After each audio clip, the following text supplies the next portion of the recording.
সুপ্রিয় শিক্ষার্থীবৃন্দ, আসসালামু আলাইকুম ওয়া রাহমাতুল্লাহি ওয়া বারাকাতুহু। আউযু বিল্লাহি মিনাশ শাইতানির রাজীম। বিসমিল্লাহির রহমানির রহিম। Shimul memorial north south school and কলেজে প্রথম শ্রেণী ইসলাম ধর্ম ক্লাসে ছোট্ট সোনামণিদের সবাইকে স্বাগত। ছোট্ট সোনামণিরা, আশা করছি আল্লাহর অশেষ মেহেরবাড়িতে করোনাকালীন এই সংকটময় মুহূর্তে পরিবারের সবাইকে নিয়ে ভালো আছো, সুস্থ আছো, নিরাপদে আছো। আলহামদুলিল্লাহ, আমিও আল্লাহর অশেষ মেহেরবাড়িতে ভালো আছি। ছোট সোনামণিরা, শীতকাল আসার সঙ্গে সঙ্গে করোনা ভাইরাসের প্রাদুর্ভাব বেড়ে গেছে। ইতিমধ্যে করোনা রোগীর সংখ্যাও বৃদ্ধি পেয়েছে। বিধায় আমাদের অধিক সতর্কতা অবলম্বন করতে হবে। প্রয়োজন ছাড়া বাসার বাহিরে বের হওয়া যাবে না। বাসার বাহিরে বের হলে অবশ্যই মাস্ক পরিধান করতে হবে। ছোট সোনামণিরা বাসায় অবস্থান করবে আর বিনোদনের পাশাপাশি পড়াশোনা করবে। ছোট সোনামণিরা, প্রতিদিনের ন্যায় আজও তোমাদের সামনে ক্লাস নিয়ে উপস্থিত হয়েছে আমি মোহাম্মদ মিজানুর রহমান, সহকারী শিক্ষক, Shimul memorial north south school and college. ছোট সোনামণিরা, দেখতে দেখতে আমাদের বার্ষিকের সিলেবাসও কি শেষ হয়ে গেল, তাই না? হ্যাঁ, আজকে আমাদের শেষ ক্লাস। তার মানে আজকে আমরা আমাদের বার্ষিক সিলেবাসের উপরে সার্বিক আলোচনা করব। ছোট সোনামণিরা, এজন্য অবশ্যই তোমরা আজকের ক্লাসটি অধিক মনোযোগ সহকারে শ্রবণ করবে, উপভোগ করবে, যাতে করে তোমাদের যে সামনে মূল্যায়ন হবে এই মূল্যায়নটি আরো কি সুন্দর হয়। ছোট সোনামণিরা, তাহলে আমরা আজকে ক্লাসটিকে আমরা দুটি অংশে বিভক্ত করেছি। প্রথম অংশ আমরা হোয়াইট বোর্ডে করব এবং দ্বিতীয় অংশ আমরা প্রজেক্টরে মৌখিকভাবে সম্পন্ন করব। ছোট সোনামণিরা, তাহলে তোমরা ইরেজার পেন্সিল শার্প করে নাও। তারপর তোমাদের যে শীট দেওয়া হয়েছে শীটটি তোমরা হাতে নিয়ে নাও। এখনই আমরা বোর্ডে চলে যাচ্ছি। ছোট সোনামণিরা, তাহলে দেখো আজকে আমাদের সার্বিক আলোচনা ক্লাসে 1 নম্বর আইটেমে রয়েছে যা থেকে গদ পর্যন্ত আরবি হরফগুলো লিখি। তার মানে তোমাদের জন্য আজকে ক্লাসে দেখো 5টি আরবি হরফ লেখার জন্য বলা হয়েছে, তাই না? তাহলে আমরা একবার পড়ে নিই। যা, সিন, শিন, সদ, বদ, এই 5টি আরবি হরফ আমাদেরকে লিখতে হবে, তাই না? তাহলে আমরা লেখা শুরু করি। তোমরাও সুন্দর করে আমার মতো করে লিখবে, ঠিক আছে? তাহলে শুরুতেই লিখবো আমরা যা। দেখো কিভাবে লিখছি আমি, তোমাদেরকে একটু সহজ করে দিই। দেখো, এ হরফটির নাম কি বলতো? দাল, তাই না? একটি নুক্তা দিলে কি হবে? দাল। আর এ হরফটির নাম কি? র, এর উপরে একটি নুক্তা দিলে কি হবে? যা। তাহলে দেখো, দাল বা জালের মাঝখানে বাঁকা থাকে আর জায়ের মাঝখানে তেমন কি বাঁকা থাকবে না। এই জিনিসটি লক্ষ্য করে লিখবে, ঠিক আছে? তাহলে যার পরে কোন হরফ লিখবো আমরা? সিন। সিনের কয়টি দাঁত বা মাথা হবে? 3টি। 1 2 3, 3টি হয়ে গেল, তাই না? এরপর দেখো, নিচ থেকে নিয়ে এভাবে ঘুরিয়ে দিলে কি হবে? সিন হয়ে গেল। আর সিনের উপর কোনো নোক্তা হবে না।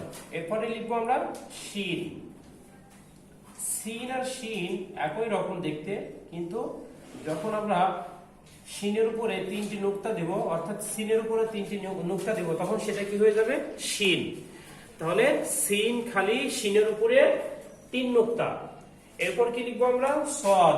সদ লেখাটা খুবই সহজ, বারবারই তোমাদেরকে সহজভাবে শিখিয়েছি। দেখো, একটি দাগ দিলাম, এরপর এই মাথা থেকে নিয়ে এসে এভাবে এই মাথার সঙ্গে লাগিয়ে দিলাম, আর এখান থেকে নিয়ে ঘুরিয়ে দিলেই হয়ে যাবে সদ। তাহলে সদ খালি।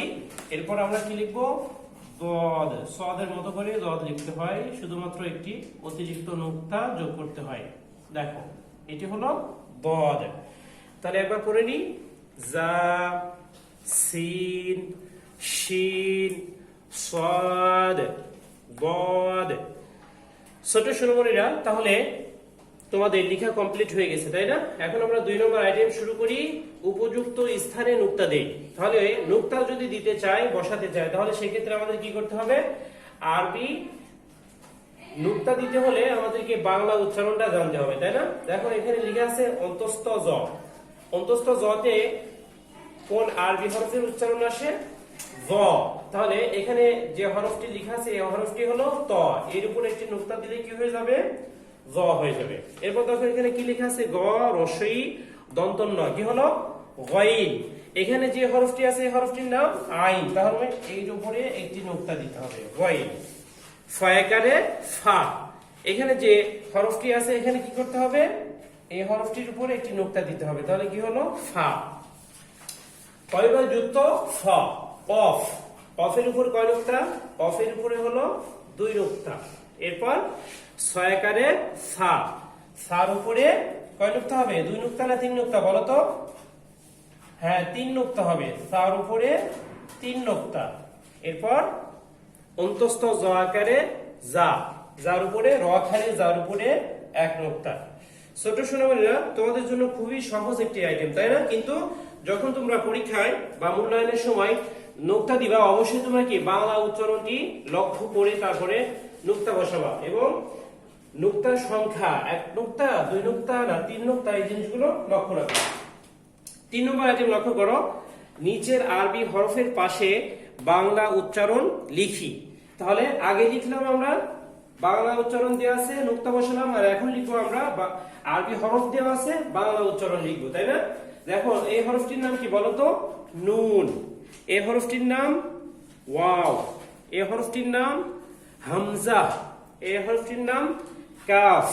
এই হরফটির নাম শিন, আর এটির নাম জিম। এখন আমরা বাংলা উচ্চারণ লিখো। নুন, তাই না? আমার সঙ্গে বলো এবং লিখো। দন্তন্য দীর্ঘ দন্তন্য, নুন। এরপর ওয়াও, ও অন্তস্থ ও আকার ও, ওয়াও। এরপর হামজা,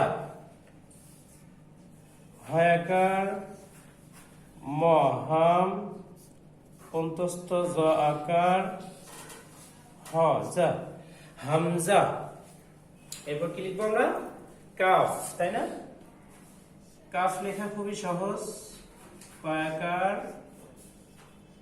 ফ, কাফ। এরপর লিখবো আমরা শিন, তাই না? শিন। শিন বানানো কি হবে? রস্বইকার না দীর্ঘইকার বলো তো? অবশ্যই কি হবে? দীর্ঘইকার হবে। তালব্য দীর্ঘই দন্তন্য শিন, তালব্য দীর্ঘই দন্তন্য শিন। এ হরফের নাম হলো জিম। জিম কি লিখবো? বর্গীয় জয়বয় যুক্ত দীর্ঘই ম, জিম। ছোট সোনামণিরা, তাহলে আমাদের 3 নম্বর আইটেম আমরা শেষ করলাম। 4 নম্বর আইটেম আমরা শুরু করব। 4 নম্বর আইটেম সঠিক উত্তরের উপর টিক চিহ্ন দিই। তাহলে সঠিক উত্তর যেগুলো থাকবে সেগুলোর উপর টিক চিহ্ন দেব, কিন্তু আমাদেরকে অবশ্যই লক্ষ্য রাখতে হবে 3টি যে অপশন আছে 1 2 3, এই 3টি অপশন আমরা পড়ব। সুন্দর করে পড়ার পর আমরা সুন্দরভাবে মনোযোগ সহকারে লক্ষ্য করে তারপর টিক দেব। একটি অপশন পড়ে কি আমরা টিক দেব না, 2টি অপশন পড়ে আমরা টিক দেব না, 3টি পড়তে হবে, ঠিক আছে? ক নম্বর লেখা আছে কি দেখো, মুসলমানদের ধর্মগ্রন্থের নাম কি? আল কুরআন, ইনজিল নাকি তাওরাত? তাহলে 3টি আসমানি কিতাব বা আসমানি গ্রন্থ, কিন্তু মুসলমানদের জন্য নির্ধারিত ধর্মগ্রন্থের নাম হলো আল কুরআন। তাহলে আমরা আল কুরআনের উপর টিক চিহ্ন দিই। এরপর খ নম্বর, প্রধান আসমানি কিতাব কোনটি? তাওরাত, জাবুর নাকি উভয়টি? আমরা সবাই জানি যে প্রধান আসমানি কিতাব 4টি, তার মধ্যে তাওরাত, জাবুর, ইনজিল, কুরআন। তাহলে তাওরাতও প্রধান আসমানি কিতাব, জাবুরও প্রধান আসমানি কিতাবের মধ্যে অন্তর্ভুক্ত। তাহলে তাওরাতও প্রধান, জাবুরও প্রধান। এক্ষেত্রে আমরা কি করব? উভয়টির উপরে টিক চিহ্ন দিব, উভয়টি। গ নম্বর, সহিফা কিতাবের সংখ্যা কতটি? সহিফা বলতে আমরা কি বুঝি? ছোট ছোট যে পুস্তিকা, তাই না? তাহলে সহিফার সংখ্যা কতটি? 100টি, 102টি নাকি 104টি? যেহেতু বড় কিতাব, বড় আসমানি কিতাব 4টি, তাহলে ছোট আসমানি কিতাব কতটি? 100টি। সেই হিসাবে সহিফা কিতাবের সংখ্যা কতটি হবে? সহিফা কিতাবের সংখ্যা 100টি হবে। এই যে এক নম্বর আইটেমের উপর আমরা টিক দিলাম। ঘ নম্বর, দুই জবর হরফের কোথায় বসে? উপরে বসে, নিচে বসে, নাকি মাঝে বসে? দুই জবর অবশ্যই কোথায় বসবে? দুই জবর অবশ্যই কি হরফের উপরে বসবে। এরপর আল কুরআন কার উপর নাজিল করা হয়েছিল? হযরত মুহাম্মদ সাল্লাল্লাহু আলাইহি ওয়াসাল্লামের উপরে, হযরত দাউদ আলাইহিস সালামের উপরে, নাকি হযরত মুসা আলাইহিস সালামের উপরে? আমরা সবাই জানি যে আমাদের প্রিয় নবী হযরত মুহাম্মদ সাল্লাল্লাহু আলাইহি সাল্লামের উপরে আল কুরআন নাজিল করা হয়েছিল, তাই না? তাহলে হযরত মুহাম্মদ সাল্লাল্লাহু আলাইহি সাল্লামের উপরে আমরা টিক চিহ্ন দিলাম। 4 নম্বরে দেখো, আরবি হরফ মোট কতটি? 27টি, 28টি, নাকি 29টি? অবশ্যই কি আরবি হরফ 29টি।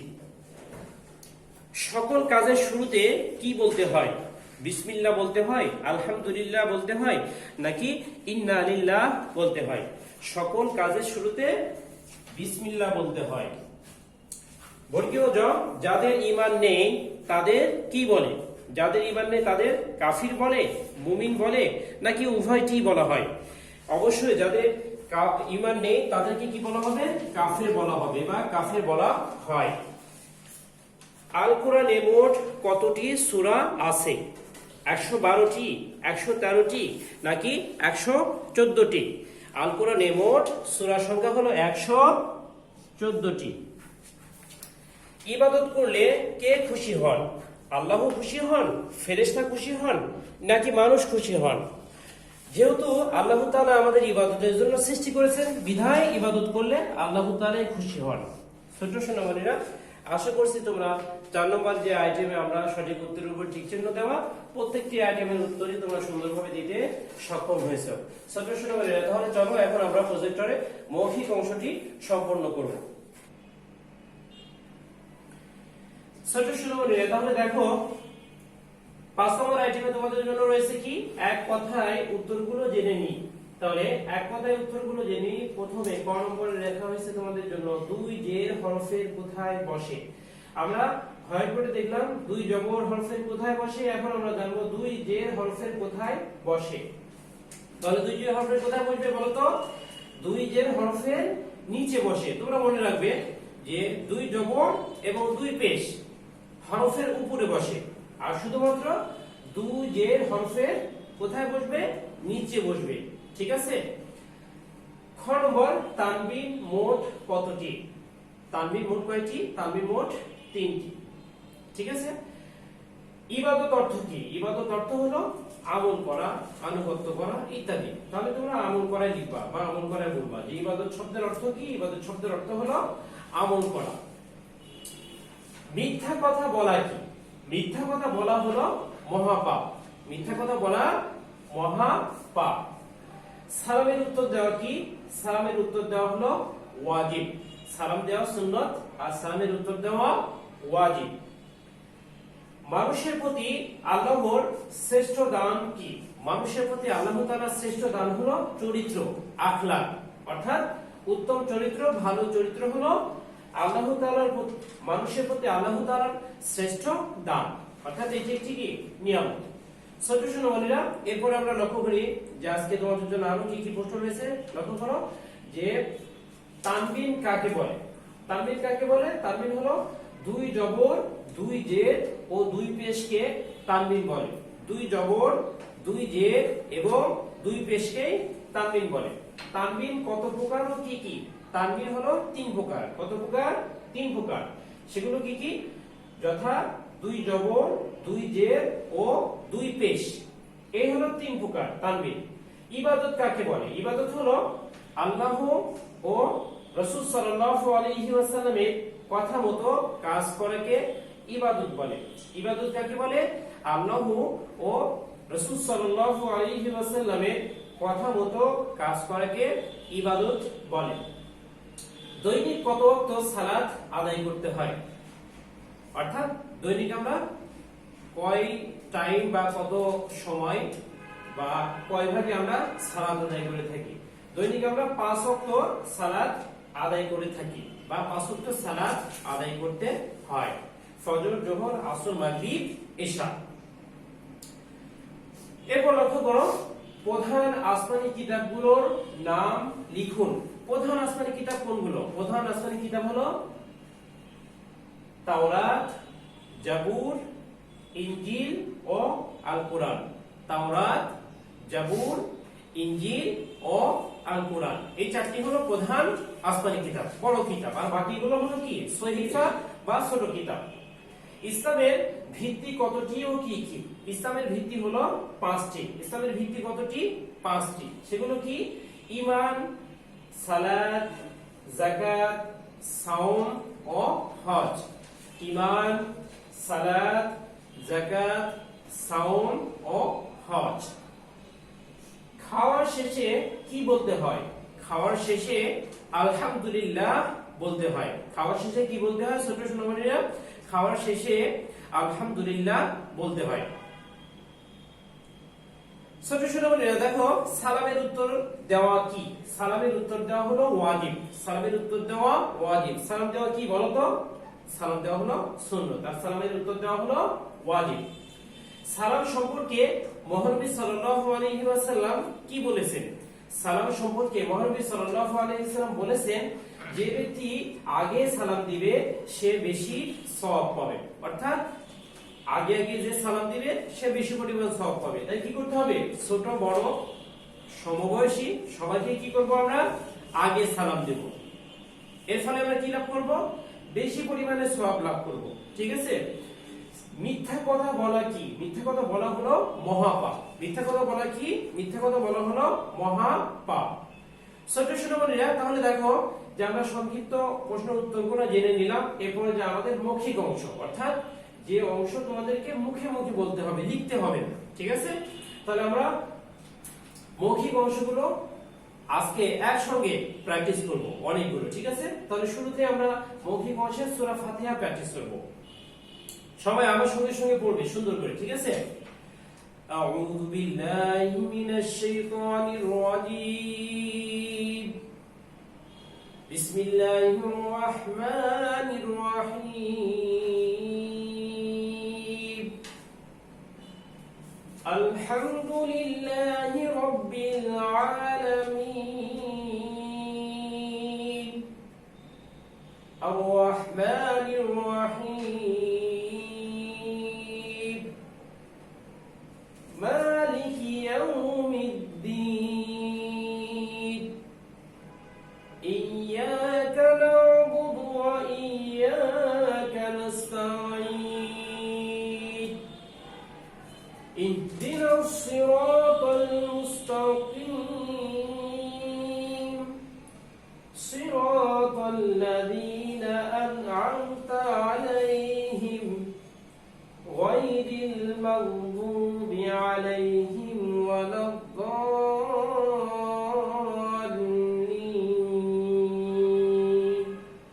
আমিন। ছোট সোনামণিরা, তাহলে সূরা ফাতিহা আমরা প্র্যাকটিস করলাম। এরপরে আমরা সূরা কাউসার প্র্যাকটিস করব। ঠিক আছে? বিসমিল্লাহির রাহমানির রাহিম। ইন্না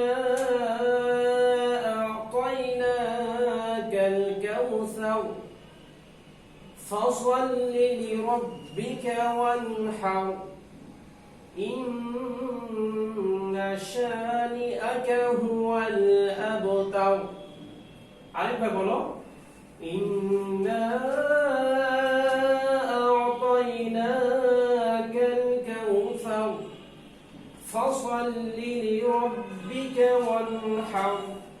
إن شانئك هو الأبتر. ছোট সোনামণিরা, এরপর আমরা একটি দোয়া শিখব। ঠিক আছে? মোনাজাতের দোয়া। মোনাজাতের সময় আমরা এই দোয়াটি বলবো। বিসমিল্লাহির রাহমানির রাহিম।